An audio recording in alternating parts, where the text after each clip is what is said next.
rosa o'ylanib qoldingiz, nima qilishni bilmayapsiz.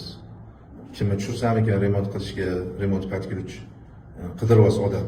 Instagramga qarasangiz, kimdir 100 dan qilib beraman, 200 dan qilib beraman deyapti. Kimni tushirsangiz ham iloji bo'lsa obyektingga borib bitta ko'ring deb borib obyektini ko'ring. 0 dan qilyaptimi rostdan yoki o'rtadan boshlaganmi?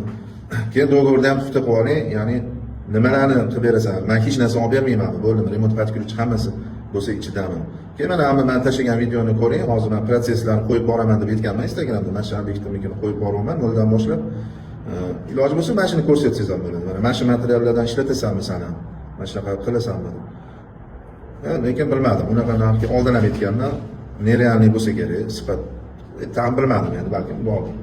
Просто adashib qolmanglar, borib ko'ringlar. Men videoni oxirigacha ko'ringlar, like, podpiska qilib, obuna bo'lib qo'yinglar. Bizga bu motivatsiya bo'ladi.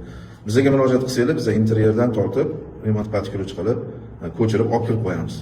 Hech qanaqa sizlarning boshinglarni ortib o'tirmaymiz. Biznesinglarni qilib yuraverasizlar deyman.